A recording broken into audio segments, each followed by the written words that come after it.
Hi everyone and welcome to this second COVID-19 live webinar. My name is Stephen and I will be the moderator of today's session. This webinar is part of our special series dedicated to the perspective of European risk manager on the coronavirus crisis. And today I have invited 5 experienced risk managers from different countries, backgrounds and sectors. They are leading or involved in the crisis management team of their companies, and they're working on getting the business quickly back on track. So you can imagine that their days are full, but they've accepted to join this webinar. I'm very pleased to welcome them. They will explain you how they are currently facing the crisis. But before we get started, I'd like to take just a few minutes to go through some practical details with you. You are always welcome to join the discussion by asking questions, sharing your comments and even challenges our ideas. You can do this on Twitter using the hashtag @FERMA or by leaving your questions in the chat box on the bottom left of your GoToWebinar menu. And this time there will be no polling question as we traditionally do in our webinars in order to allow time for the speaker to share their experience and respond to your questions. So I will now start presenting our 5 speakers, starting from the north of Europe and going to the south. So directly from Stockholm in Sweden, we have Attina Perman. Attina, welcome. You are the group risk manager at Electrolux Professional Group, which is a major home appliance manufacturer. And you are the president of FERMA, the Swedish Risk Management Association. From Liège in Belgium, we have Gaëtan Lefebvre. Gaëtan, you are the Group Risk, Insurance and Ethics Manager at John Cockerill, which is a mechanical engineering group. You are a FERMA board member and also a board member of BELRIM, the Belgium Risk Management Association. Based in Paris, we have François Baume. François, you are the VP Risk and Insurance at Sonepar. Sonepar is an independent family-owned company with global market leadership in B2B distribution of electrical products, solutions, and related services. And you are also in charge of the COVID-19 task force at AMRAE, the French Risk Management Association. Still in France, but near the city of Bordeaux, we have Franck Baron. Franck is a Group Deputy Director, Risk Management and Insurance at International SOS, the world's leading medical and travel security services company. Franck is also the President of PARIMA, the Risk Managers Association Asia Pacific. And now going south in Milan, we have Alessandro Di Felice. Alessandro is the Chief Risk Officer at Prysmian Group, the world leader in cable manufacturer, energy solutions, telecom cables and systems. And Alessandro is also the president of ANRA, the Italian Risk Management Association. So welcome to all of you.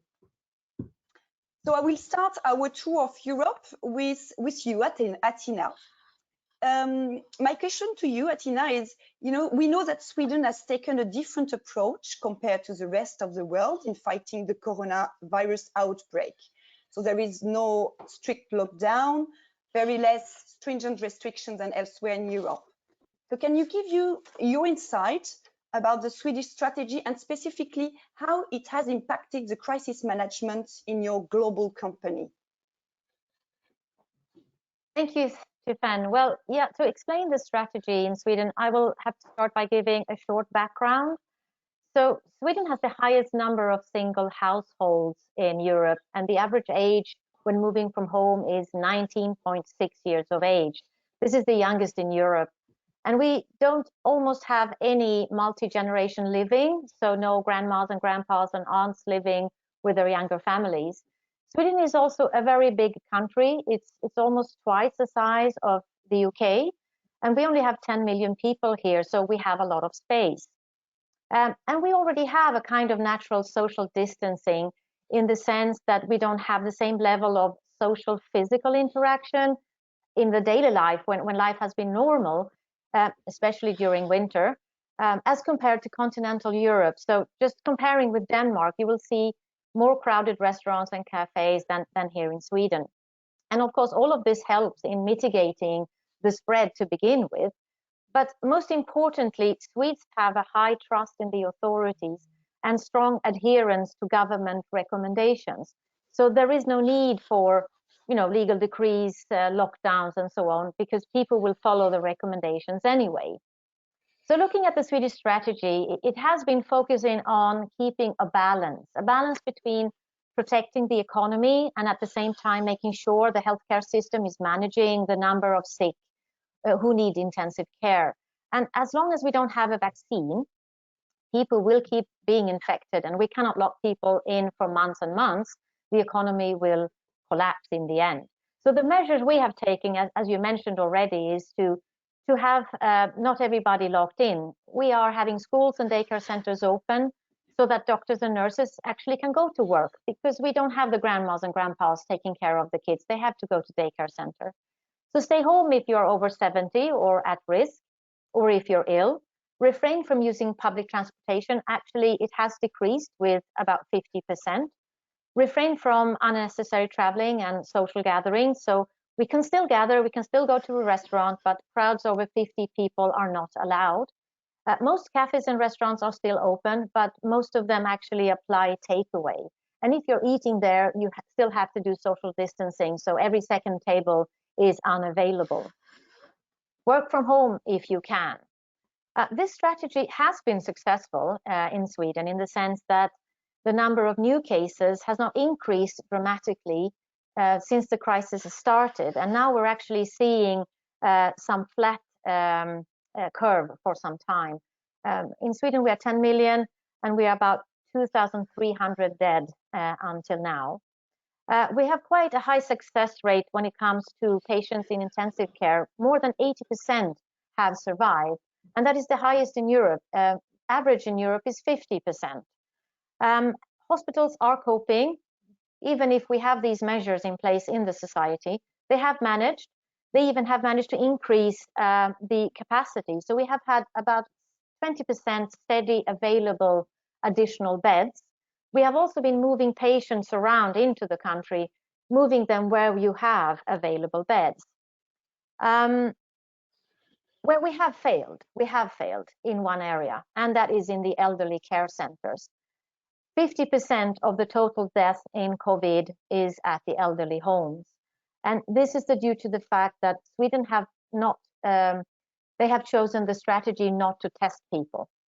So, of course, this has then affected that nurses and doctors who have not had any symptoms and they have been infected, they have then spread the virus into elderly homes. Is this the best strategy? Well, only time will tell, but it is working quite well so far, at least here in Sweden. How has this affected us as a global company? Well, it's a challenge when you're a Swedish listed company with most of your management based in northern Italy, and also our largest manufacturing facility is in northern Italy too. And Sweden and Italy have quite opposite strategies, but we decided early on to apply the same strict measures from Italy globally as a company. So I have been working from home in Stockholm since mid-February, which is almost 3 to 4 weeks longer than many other of my Swedish fellow citizens. Italy has also had stricter measures related to GDPR. So, for instance, can you measure people's temperature? Can you ask people if they've been to China before they enter your site? And this, of course, has been a challenge because we don't have the same rules applying everywhere. But we have decided early on that as a baseline, we have applied the strict Italian rules everywhere. So whatever works in Italy will be working everywhere else as well. We have a learning from the crisis management that, we are social creatures. We have a strong need to meet and share experiences and views and giving out frustration. And in a crisis, of this magnitude, we have learned that it's important to listen to people locally. So we introduced weekly online web coffee breaks where the local crisis management teams could call in, and we would then listen to them sharing how they feel, sharing learnings, but also getting valuable feedback on the material or the instructions that we as group crisis management team has sent out. And this is a great dialogue. And at first people were shy, but now everybody is talking. And this has definitely been highly appreciated. So put people first. That's really important. That's my message. Thank you very much, Athina. So I'd like to follow up with you, Frank, on this people first mindset that Athina has just described and recommended. Can you share with us some insight in regards to health, safety, and security of employees, but also the responsibility and the duty of care of employers in general, and maybe more specifically also when employees return to work? Yep. Thank you, Tiffen, and good morning, good afternoon to everybody. I think that the most important point here to keep in mind is the fact that we are all representing companies with cross-border multinational operations, and the highest point of complexity is the management of different situations in different countries. And Athina just mentioned the way it's working in Sweden, which is very different from other countries. So before entering some of the health and safety points I wanted to share with you, let me quickly give you an update on two countries from the region I'm representing today, which is Asia Pacific. So I did pick up China and South Korea for a couple of reasons. One of them is the fact that they have been in the management of the pandemics quite early, and it can give people some ray of hope, ray of light, and not trying to avoid the doom and gloom of where we are in Europe right now. So for China, they started to de-escalate domestically. So it's basically I would say business as usual in most of China, with a couple of exceptions. The exceptions are there is no international inbound travelers going to China yet, but domestic travels can go on. All cities are open, people can travel, people can work in their offices or factories, all businesses, restaurants and bars are open, etc., etc. People are wearing masks though. The other exception is the fact that there is at least a restriction when it comes to entering Beijing as the capital. So you have to go through testing if you want to go to the capital, and the same applies to the Hubei province. These are the two main restrictions. This being said, an interesting point about China. This de-escalation is up and running, but they already had to re-escalate in one province because of the number of cases going up. So I think it's another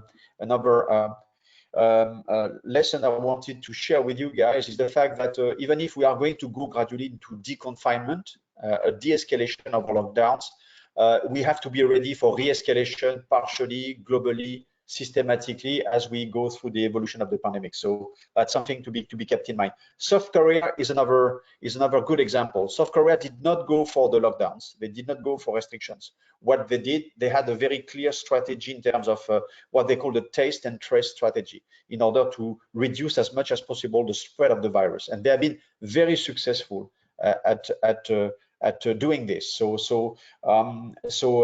they did it in a way which was very unique compared to a lot of other companies, actually quite close to what Athina told us about Sweden, but very, very effective and very successful in terms of number of cases and number of fatalities. To an extent, because I know that it's a pain point for France, that they have been able to run their elections, national elections, on time in mid-April, with the highest turnout of people attending, going to vote. It's 62% of people voted there. So it shows clearly that there is different ways to run this crisis and to manage it. When it comes to health and safety and the duty of care of employers when it comes to return to work, I mean, there is a lot of things that needs to be considered.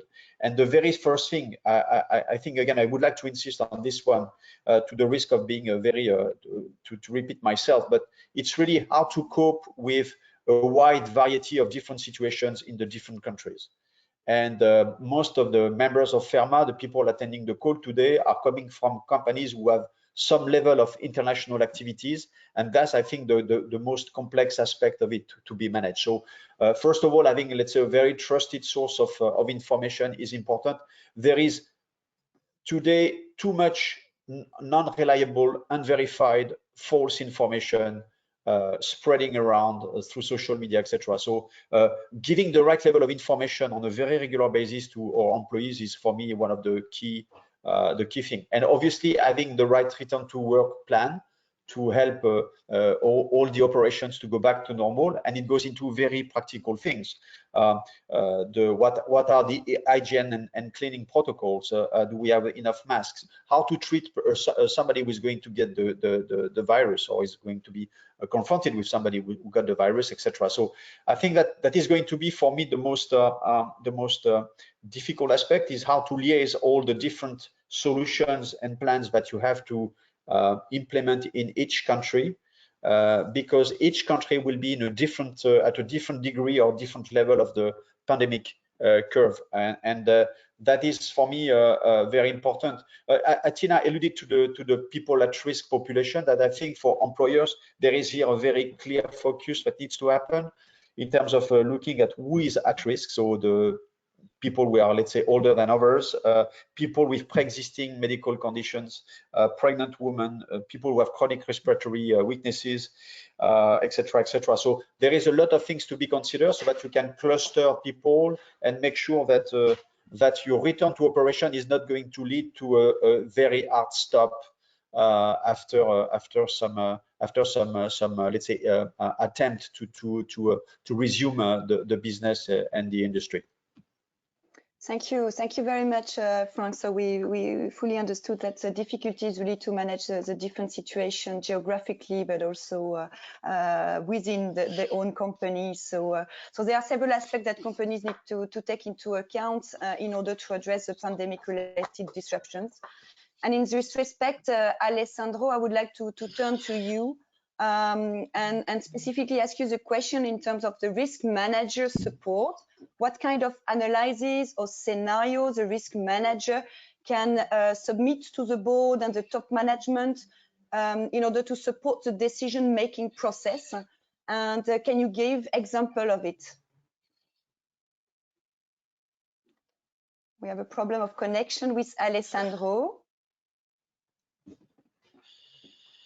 Okay, so we will return to Alessandro after. No, you can hear us, Alessandro?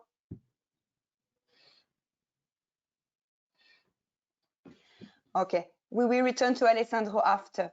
So I will move on to Gaëtan. Gaëtan, also to illustrate the actions of risk managers, and specifically the involvement in the crisis committee. So Gaëtan, you're working in an international company, John Cochrane. So how is the risk manager involved in the crisis committee?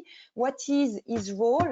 How is the crisis committee updated on the evolution of the pandemic that Frank mentioned, which is different from a country to another country, where there is evolution of the virus which differs, but also measures taken by governments which can be very different from a country to another one? Okay, thank you, Tiffen. Good afternoon, everybody. So as you mentioned, so my company is present in 23 countries. So we need to have a very effective way of management of the crisis. As risk manager, I am the coordinator of the crisis committee, and the chief HR and communication officer member of the executive committee is the chairwoman. And what is important, we are working very closely. So through her, I have access to the executive committee. So it's important to have the support of the executive committee. So you know, and Frank explained very well the situation in China, but we start the process, the crisis process, the 22nd of January, because China started very early this year. That means that we are in the crisis process for 3 months. And in China, we have 3 companies. So We immediately had meetings twice a week and a daily contact with the concerned entities. It's important to maintain contacts with concerned people because we speak about health and safety issue.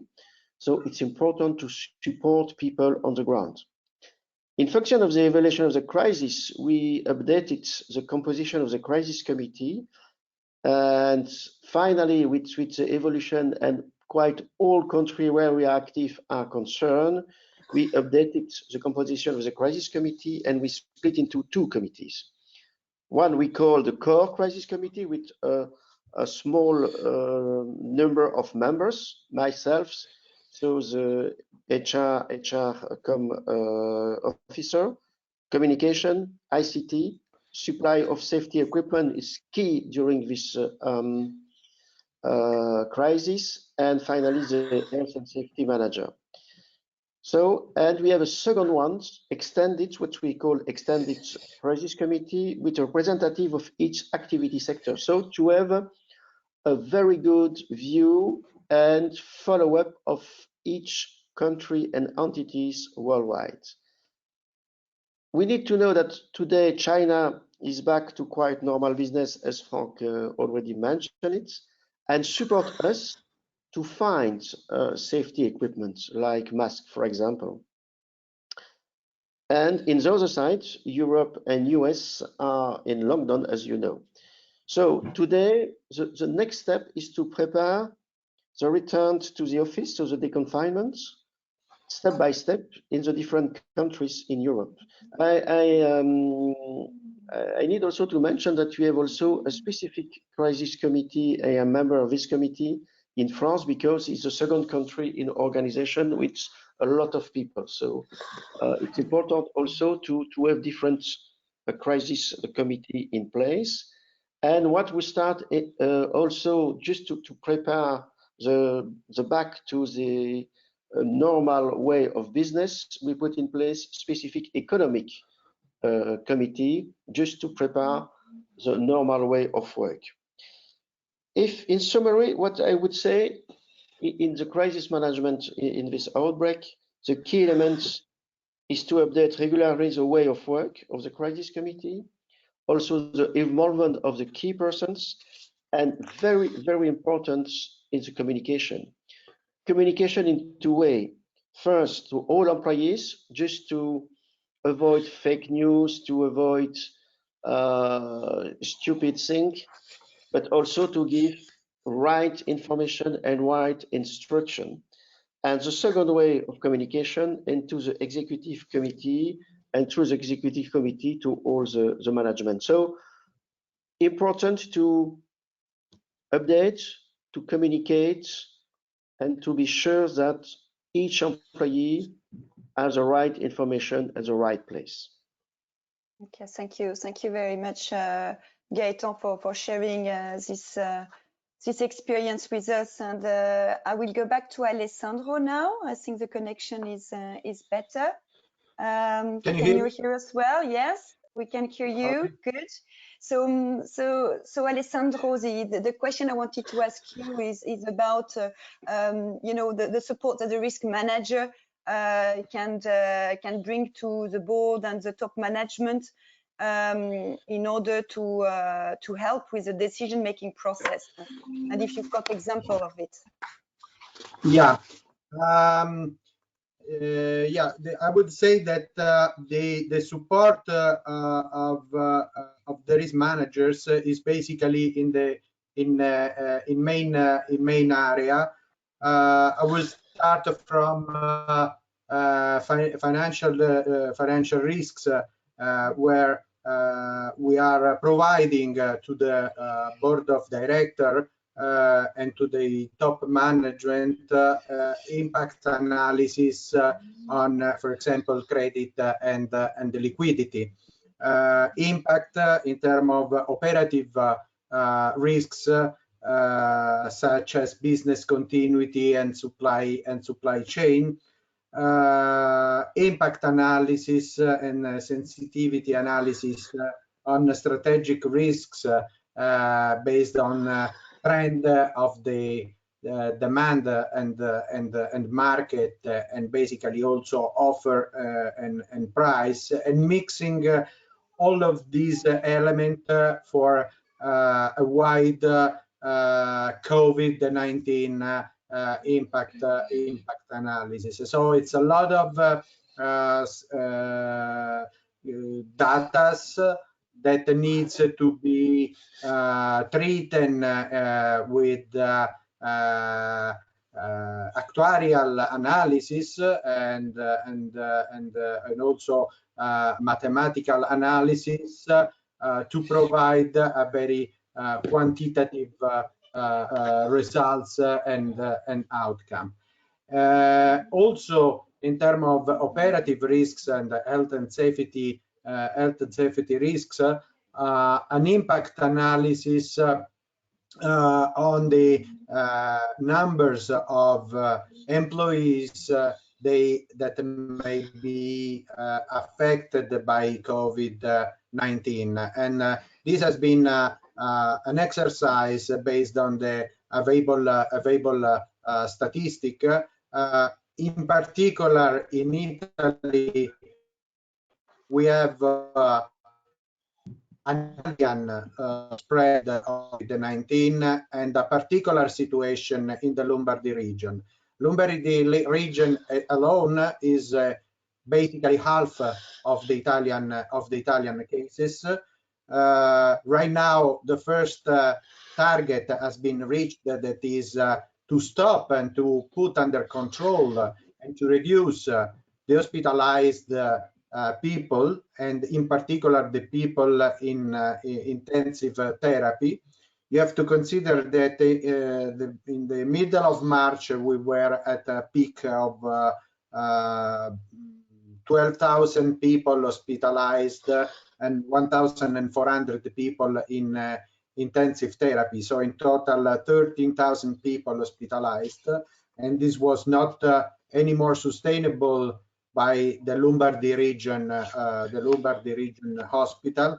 Today the situation is under control because we have 1,400 hospitalized, 7,500 hospitalized people and 680 intensive therapy people. So we are back to the beginning of March in terms of impact. But the important thing is that the level of incidence in Lombardy is 7 per mil of the population, which is the highest impact worldwide.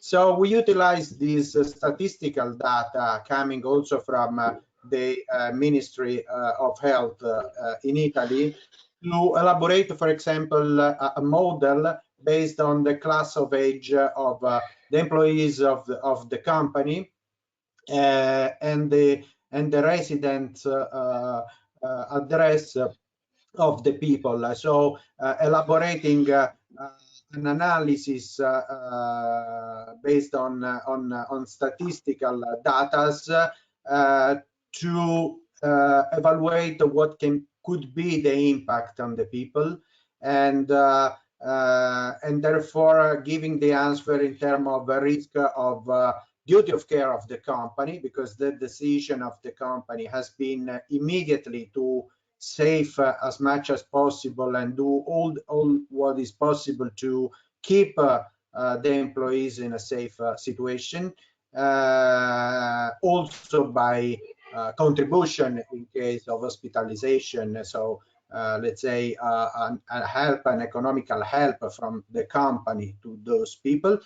And this is a side, and the other side is the availability of the workforce. So the impact in terms of business continuity, because the availability of the workforce all around the factory in the world. My company runs factory basically in 50 countries, so the situation is very different country by country.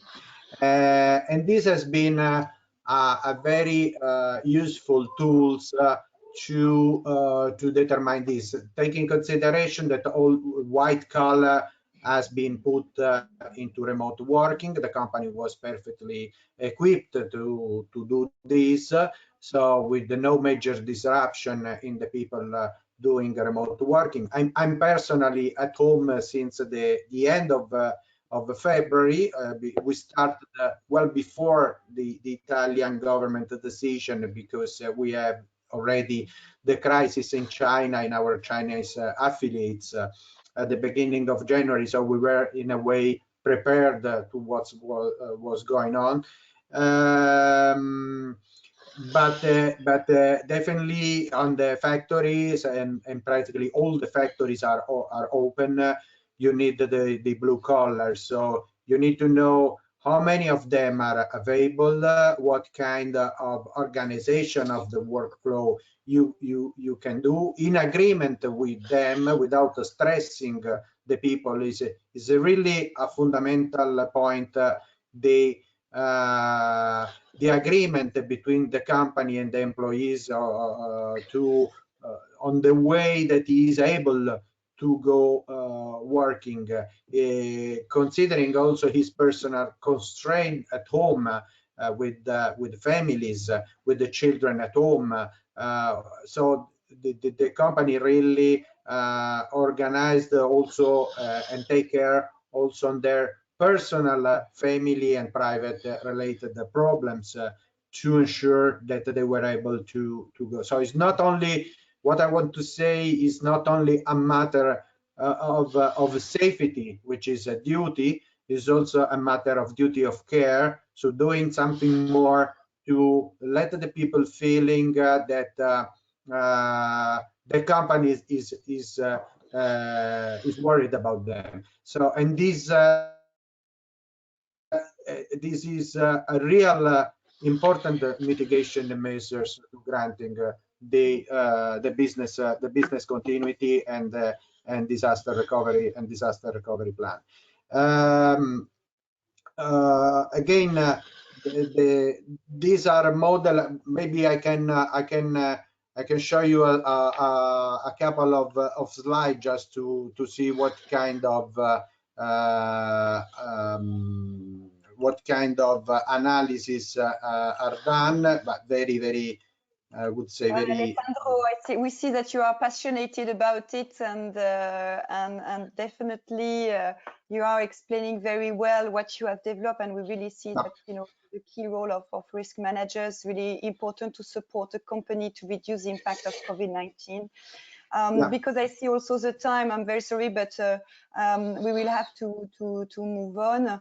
But we clearly see that there are significant differences between, you know, the traditional business disruption and the pandemic-related disruption. Clearly, this is something which is different.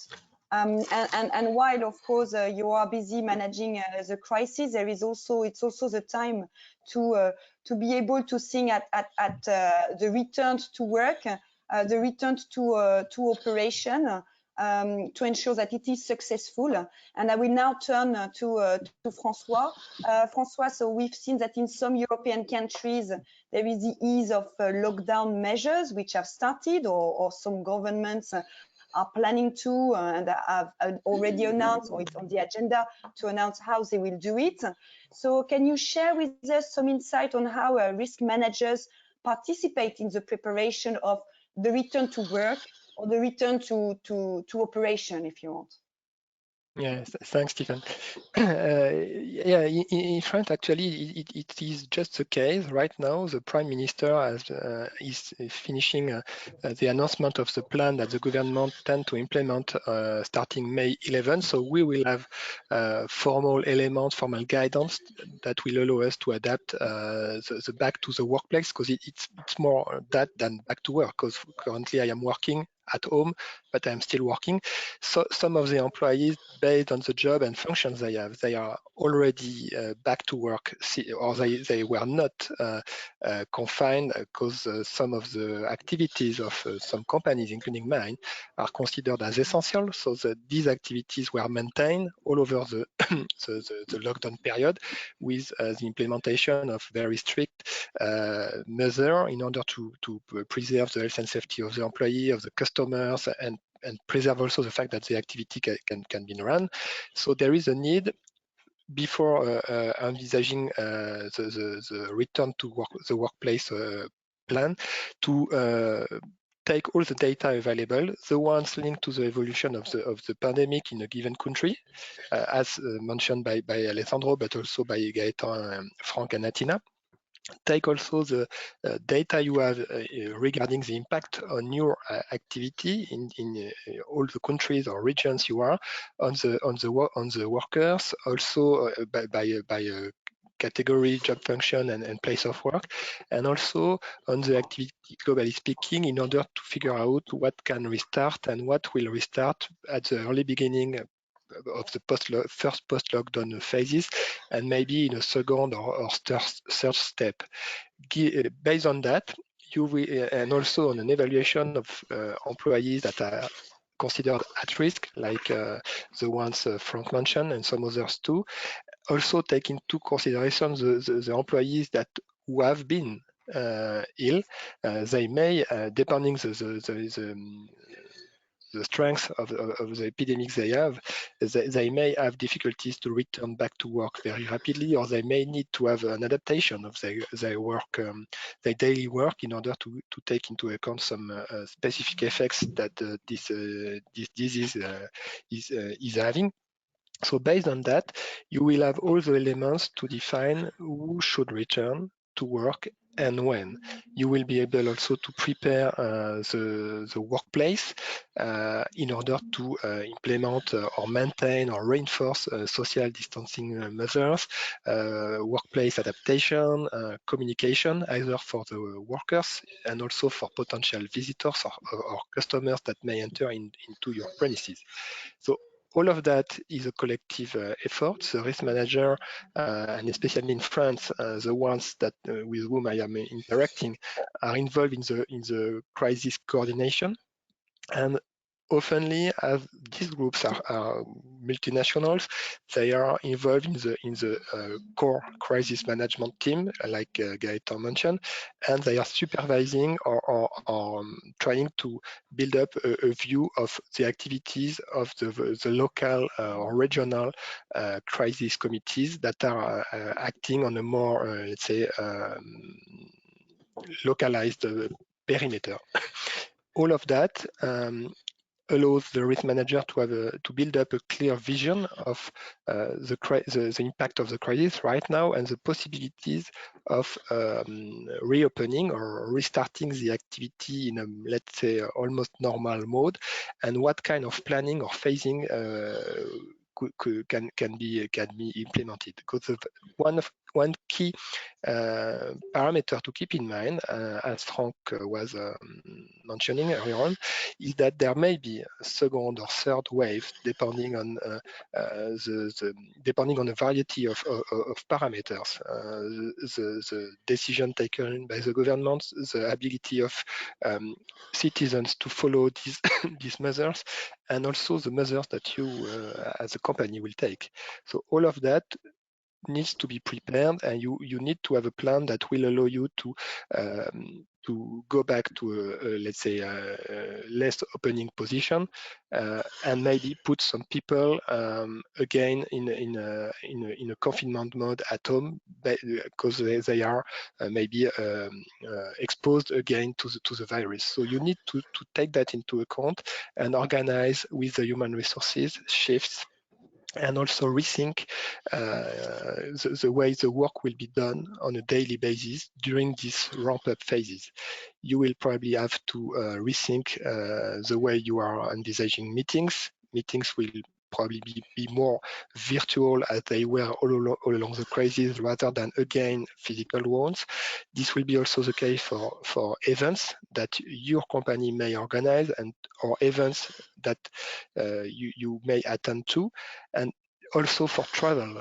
Travels will probably be quite complex or difficult or limited for a couple of months.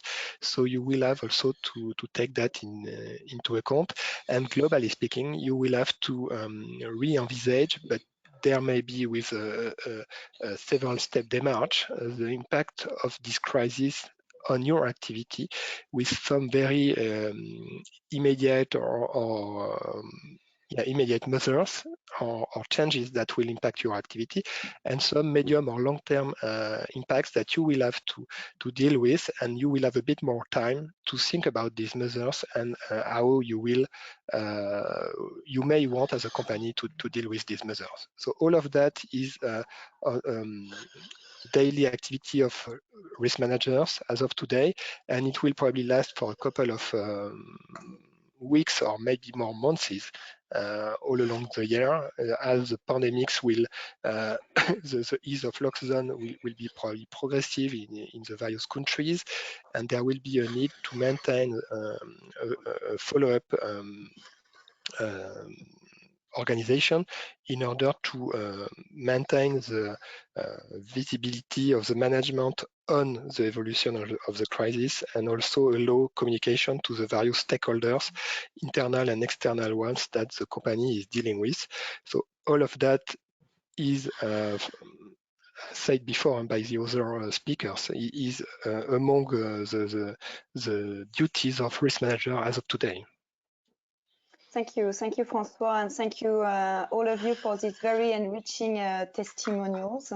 But before we take some questions from the audience, I have one question to all of you. So, how do you see the role of the risk manager in the after COVID-19 environment? If I want to start maybe with Athina. Okay, yeah. Well, I believe that we have definitely a new role to play here.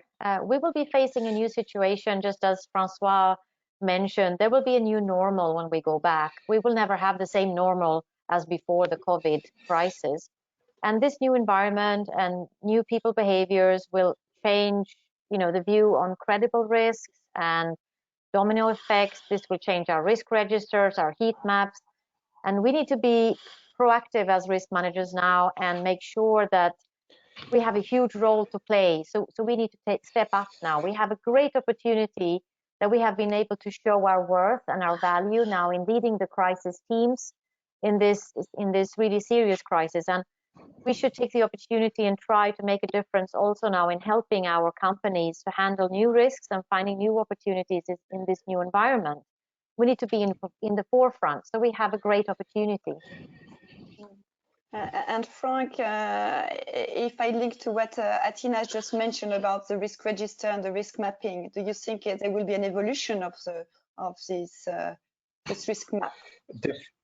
Yeah, definitely. I mean, I tend to say when we have similar webinars with FERMA that when we refer to back to business as usual, BAU, I do mention now BAU as well, but it means business as unexpected. As mentioned by François, I think that if you look at the potential additional instances of the pandemics in the next coming months, if you look at the variety of situations in different countries, all our business continuity planning and disaster recovery plan, and return to work and operations plan will have to be super flexible, and we have to be super agile. And that's the first takeaway for me for risk managers, how we can help the company to be smart at managing risks, but while remaining as agile as possible. And I think that the next 2 to 3 years are going to be a great test of our organizations to do so. The history of pandemics are clear. A pandemic is about 3 to 4 years long, and there is 3 to 4 waves.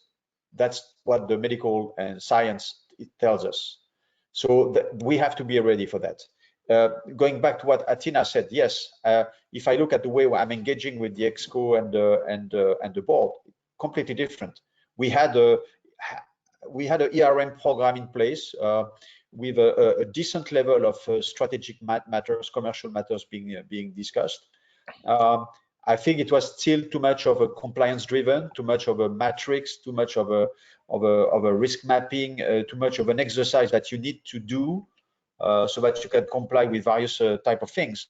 I think now it's really about how to help the company to be aware of long-term risks. Scenarios which are not likely to happen. I was on a webinar yesterday, literally yesterday, with the chief risk officer of Petronas. Petronas is one of the largest oil and gas companies in the world. They are facing the coronavirus and the oil crisis at the same time. This was never witnessed before, and they have to cope with it. And I think that that's for me, as Winston Churchill would say, let's never let a good crisis go to waste. I mean, it's let's make sure our risk managers, we know how to interact with our decision makers and provide the information and the background and the feedback they need to be as smart and agile as possible to deal with the real risks, the risk which can stop or damage or severely damage organizations. And Alessandro, do you think also that there will be, such evolution, the need for such evolution for the risk manager, like you explained us, the new tools that you've been able to develop? How do you see the future?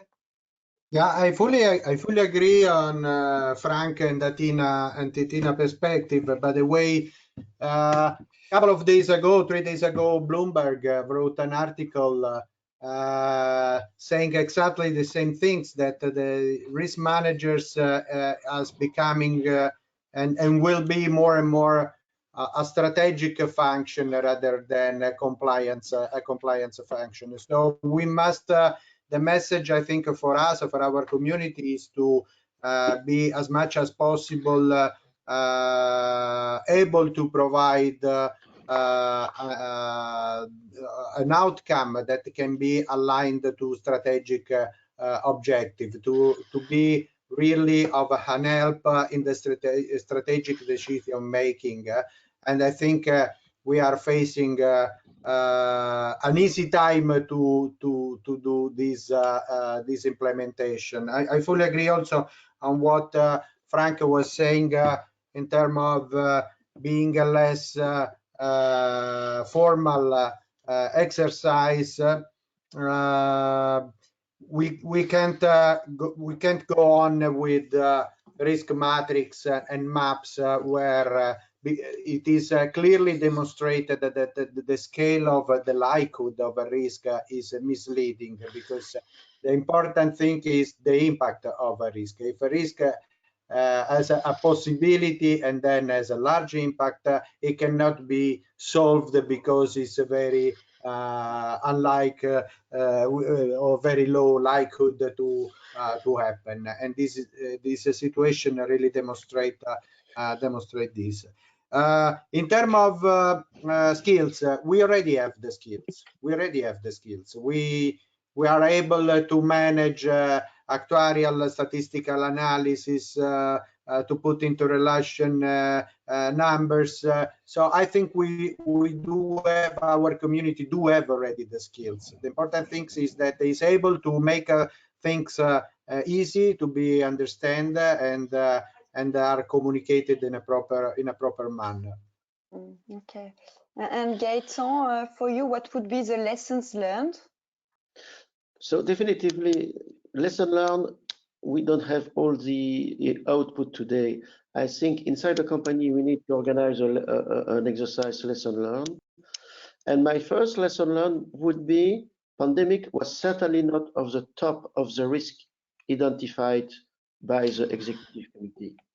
So today we need to think again about the top of the risk.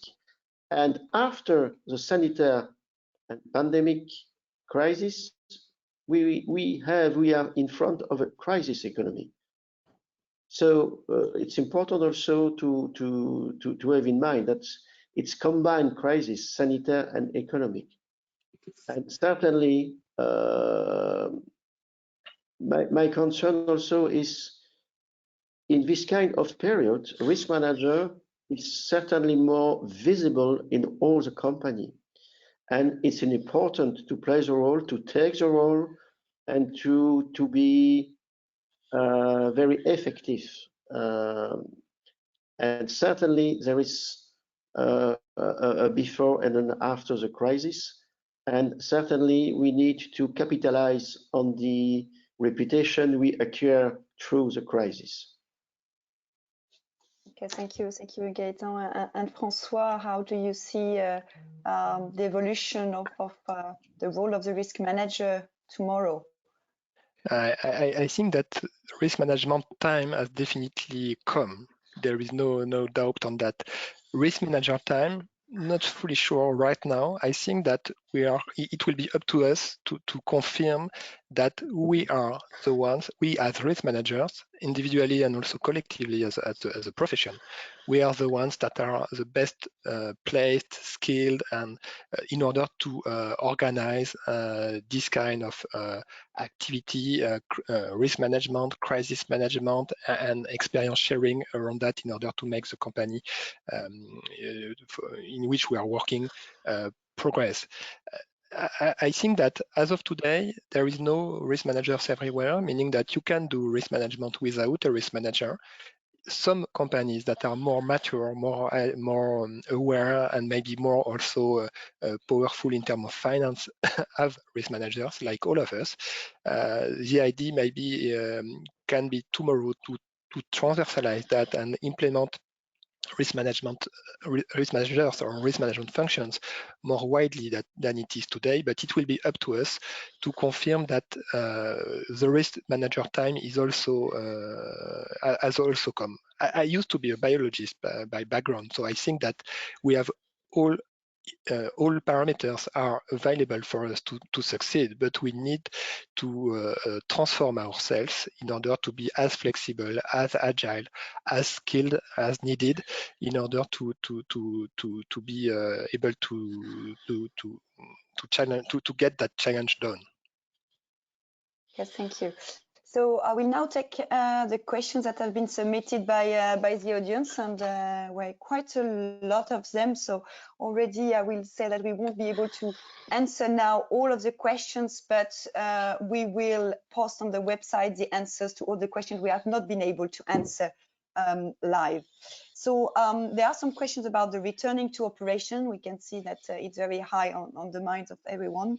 And notably this one, what are your trigger points to decide to have people returning to offices if they are currently working from home without any major difficulty? So François speaking.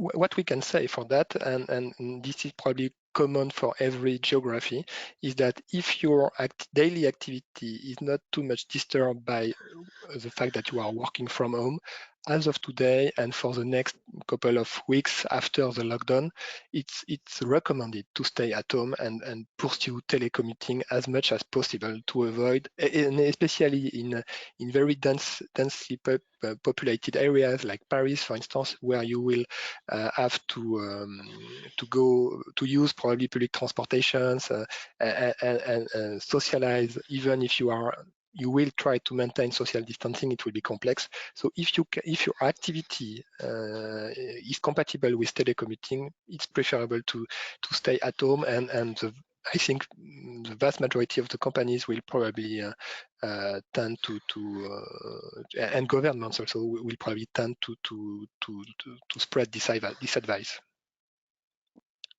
Gaëtan speaking. I have the same advice as François said.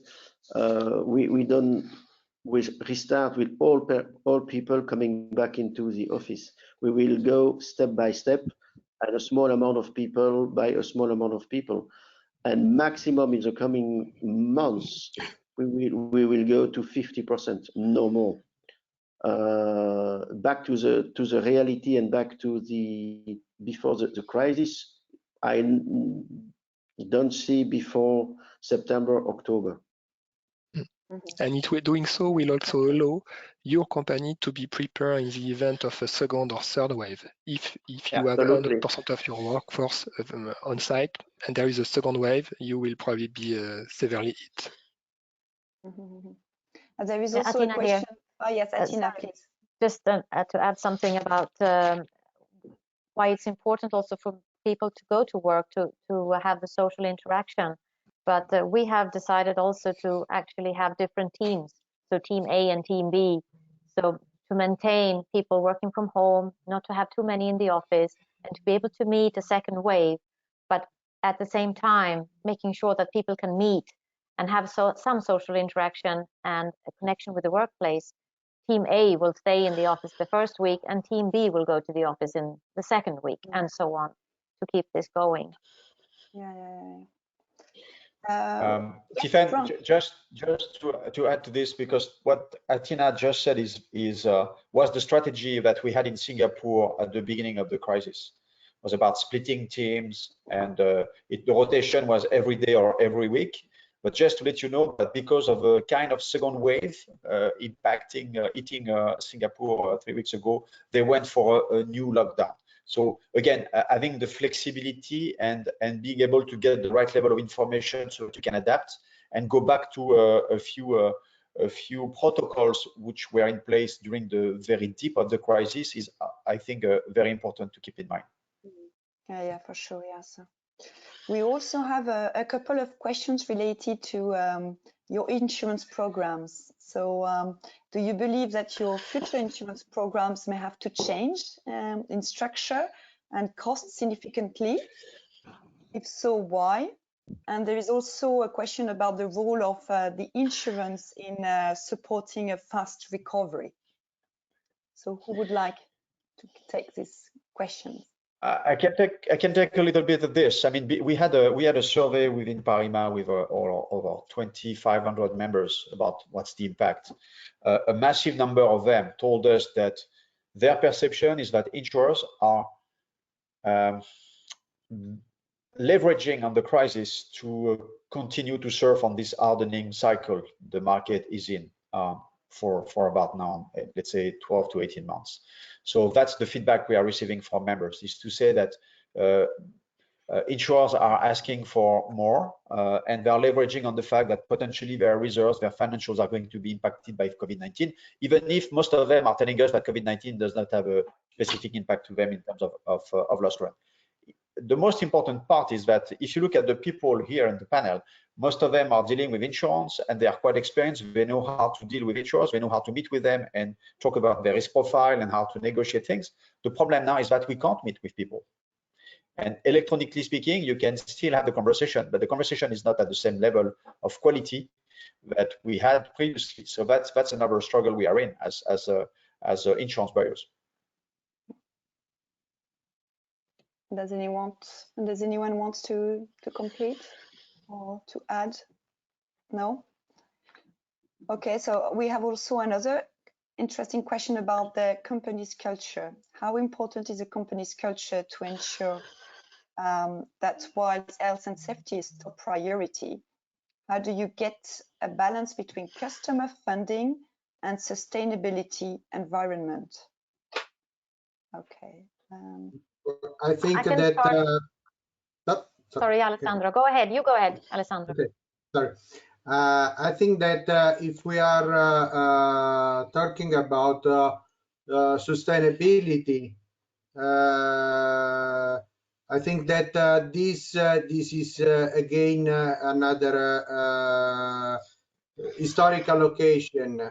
I think that after this experience, the COVID experience, now everyone will be more open to understand that we have another potential extreme risks on the horizon, which is climate change, which is extreme weather event increase. And I think that in many people, so the culture itself is more open to things that we really need to act in this respective,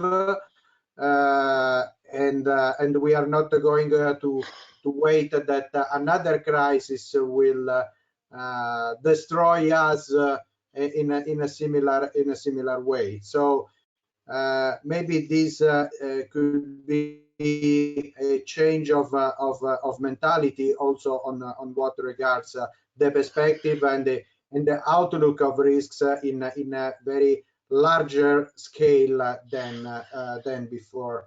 And and clearly sustainability is one of those. Mm-hmm. Attila, you wanted also to add?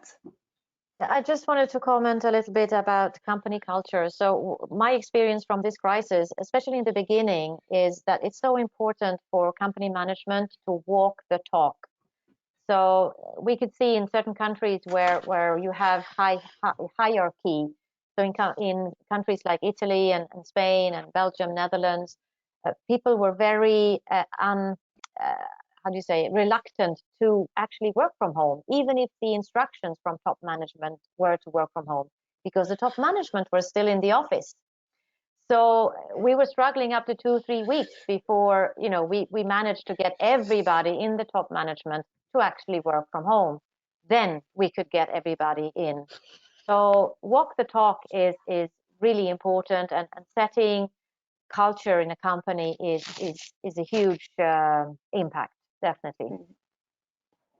Thank you very much. So we'll have to close the webinar because it's already 5.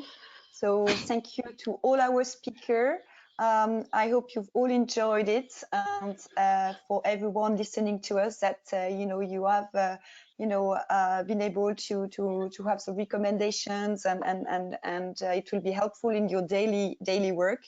So you will all receive the replay of this webcast tomorrow. And I also invite you to join our next webinar, which will take place on the 19th of May at 4 p.m. And we will speak about the use of new technologies, and specifically artificial intelligence application, and how they can contribute to the fight against COVID-19. So how can it support risk management in order to ensure the continuity of businesses and maybe prevent a second wave of COVID-19? So thank you very much, and see you all at our next edition. And goodbye. Thank you. Goodbye. Thank you. Bye-bye. Thanks. Bye-bye.